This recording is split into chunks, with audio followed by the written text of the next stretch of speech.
LAC, the location in J-Town, and we have been introducing you to some very fascinating people, none more fascinating than our next guest, Sara Poticha.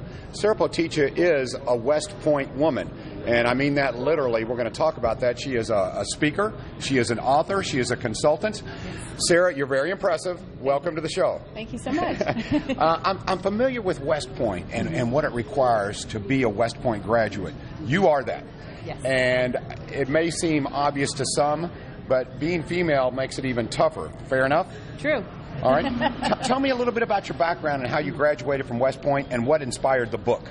Well, my father had read that the National Service Academies had begun to accept women, and so he suggested it would be a unique experience for a woman. Now, when I was there and getting yelled at and had my hair butchered and I couldn't polish my shoes right, all that, I'd say, yeah, this is unique, all right. What have I gotten myself into? But I think the thing that attracted me was their honor code, the idea of service to the nation, and of course the cross-country coach was very interested in me, so that was part of the deal. And I went there, I struggled at times. It's very challenging academically, physically, emotionally, but I also learned an incredible amount about leadership. And that really became the impetus for my book, about those living in that crucible of an experience, and what are those leadership lessons that sometimes a woman cadet needed to experience and learn that maybe our male counterparts didn't have to.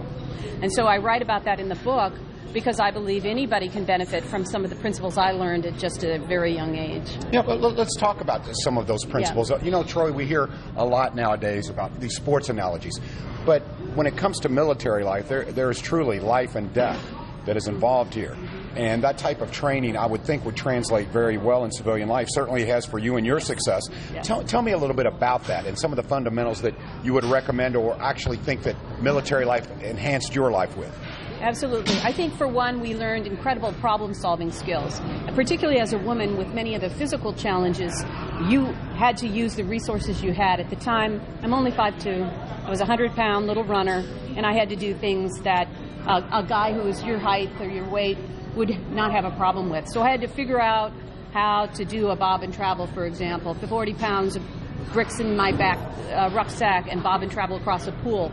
I end up walking on the bottom of the pool to be able to complete that, but I got it done. But those kind of problem-solving skills with intensity that you have to do at real time, that translates into any profession. And I've used it throughout my career as a production manager and later as a management consultant. So the book, Westpointwoman. Yes. You've been nice enough to give some of the proceeds, right? Absolutely. Yeah, tell us about that, about your commitment to Active Heroes. Yes. I got involved and learned about Active Heroes not long ago, went out to their amazing retreat center, was so inspired. I've always had a heart for veterans because I know firsthand so many who have struggled coming back from their duties. And so what I've been doing is, for the month of November, a portion of my book sales will be given to Active Heroes. We had an amazing event last night at Lovino, and we raised a ton of money, and it's $300 so far, but I think we're going to raise a lot more by the end of the month. And so we're so excited. And if people want to purchase a book, all they need to do is contact me through www.westpointwoman.com, and that's the best way to contact me. Or you can also purchase it on Amazon, but if you contact me, we can actually donate more, because I have, a couple hundred books in my house, and I can sell them that way, which you can actually get a better return.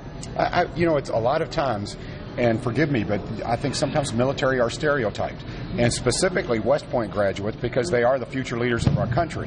For women who may be watching now, or someone who knows a young one who maybe has the natural attributes that you obviously have with leadership, would you recommend a West Point experience? Is that something you say, not for everyone? I think any woman should consider it, because you will learn things and have exposure to leadership that you will not get at a traditional university.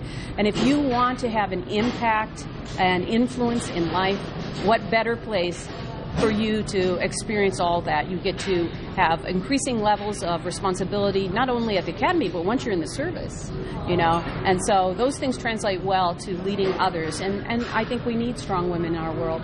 You meet extraordinary people all the time, like Sara, Troy. Yes. And I think you know, and I don't get me wrong, it's not a coverall, but it's true. Military life, and specifically here West Point life, does teach you or give you many of the attributes that we also desire, and obviously enhanced her life as well and can enhance others. Sometimes we talk about the negative part of military training, but there are real positives, right? Well, I mean, you're talking about hardcore training. It is a lot of mental.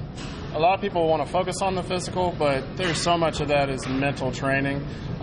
You know, for me, I witnessed so many men that basically grew up with a non-existent family, join the military, and have to go from being a boy, basically, to becoming a man. And one thing, for women in the military, suicide is 250% more than the average for American suicides. It is massive amount of women veterans committing suicide, and Active Heroes is trying to do our part to try to reduce that number. She's an example of someone that came to our website, wrote us an email, and said, I want to do my part as well. Yes. So for those at home that think, maybe I can't do this or that, I can't lift to help lift the 20 million pounds today, you can still go on our website, activeheroes.org, and connect with us via email, info@activeheroes.org, and offer some type of volunteer service or a give back like book sales. That's right. Westpointwoman, I highly recommend it. Again, Sara Poticha. Reach out to her, not only for the book, but perhaps you need a speaker for your next event, next corporate event. Okay, we're coming to you from the LAC, and we'll be back. Again, it's the Pound Challenge with Troy Yoakum and Active Heroes on Wait 3 Listens Live.